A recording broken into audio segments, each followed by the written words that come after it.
Now it's time to start discussing the ranged weapons. These ones can strike enemies further away. The first of these is the Whip, obtained after defeating Eleni's Spiky Tiger. The Whip is one of the strangest weapons to deal with, having quite the wonky hitbox. Sadly, the charges for this one are largely pointless.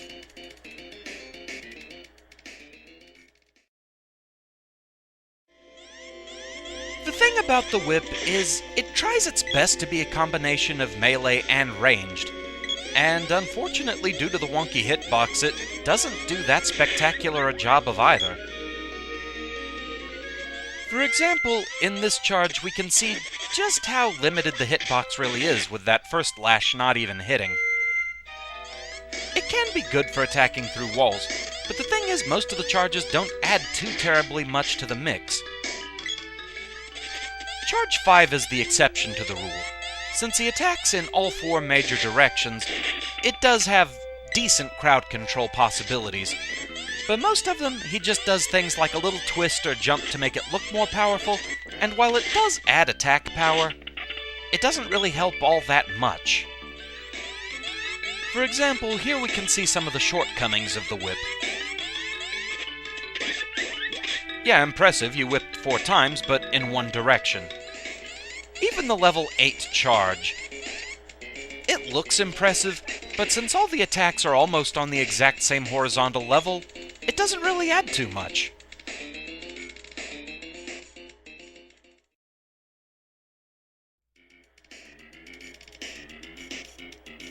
Next up is the bow. This weapon is given to you by the Dwarf Elder after the sprite joins your party. The charges for this one are pretty boring, but they get the job done.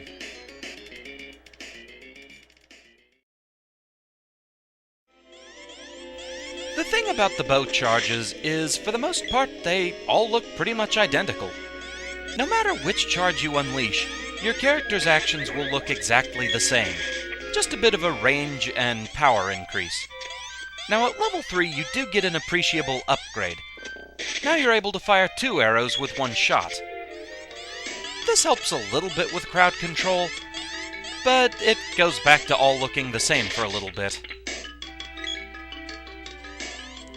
I mean, come on, no flourish of the bow? Nothing? You'd think they could have at least done something to make it look different. At level 6 you get 1 more major upgrade. Now you can fire 3 arrows with the shot, meaning with a well-placed charge, you can actually take out entire crowds of enemies. So at least that counts for something.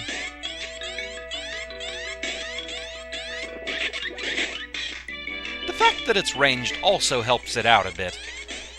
It lets you take out the enemies from afar, and that can be a nice thing sometimes. They'll never see it coming.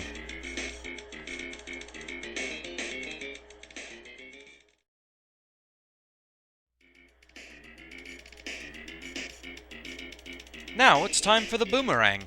The sprite comes equipped with this once he joins. The charges on this one are kinda interesting, as they start to blur the line between melee and ranged.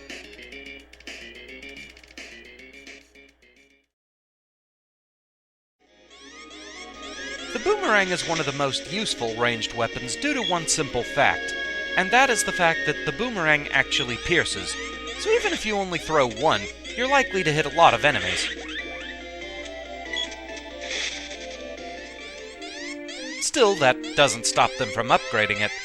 Much like the bow, once you hit level 3, you start throwing 2 boomerangs. Also of note, sometimes you'll do little spinning slashes with the boomerangs before throwing them, and that counts as a melee strike. Thus, the boomerang is all kinds of versatile.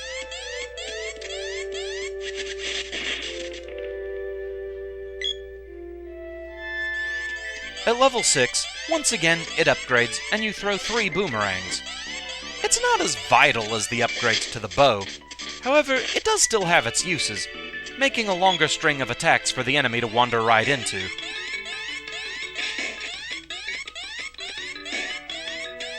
And hey, let's just face it, this is a way for you to attack and look darn good doing it.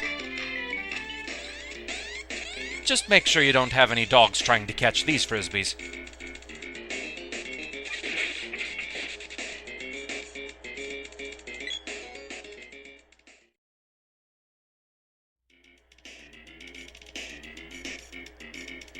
Finally, there's the Javelin class.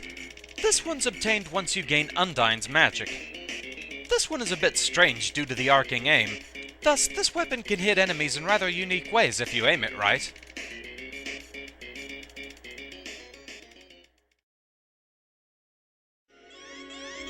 The Javelin is a rather tricky class, combining some of the best points of the boomerang with one of the worst points about the bow. That is to say, it doesn't pierce. But with some of the charge attacks, you'll actually get melee strikes as he spins the javelin over his head. Also, like other thrown weapons, you do get upgrades at charge 3 and charge 6. For instance, here he throws 2 javelins. The aiming can be a bit tricky to get used to, as he throws the javelin upwards and it goes in an arc. This can lead to some interesting trick shots.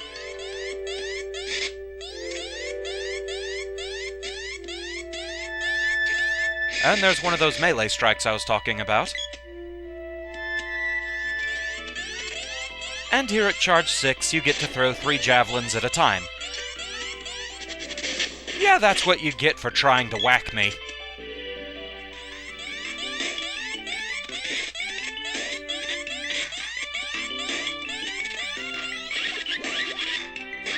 The range on this one is rather nice.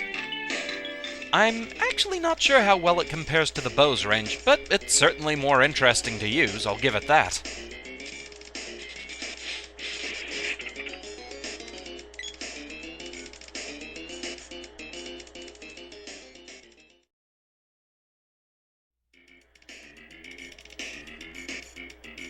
And thus, that's all for the weapon charges. Used well, they can land good, strong hits that can make the difference in some fights. And with that, we've finished the demos for Secret of Mana.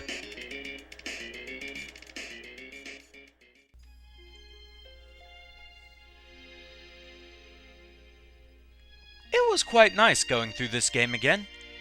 Secret of Mana probably ranks as my favorite RPG. It's certainly not without its flaws, but overall the game is a very satisfying experience. The more active fighting style, it just makes me feel more a part of the game. Hence my preference for this style of RPG. There are at least a couple of other entries in the series that I may consider LPing eventually. We'll have to see how it goes. For now though, that's the end for this series. My thanks to everyone who followed me through this one. I hope you all enjoyed the series. So as far as upcoming things, I still have the extra material to finish for Battle Network 2. So I'm going to be focusing on that as far as video work goes, and after those are finished, it'll be onward to the next major project. Thus, as ever, thank you very much for watching, and I shall see you again next time. Until then, fare thee well.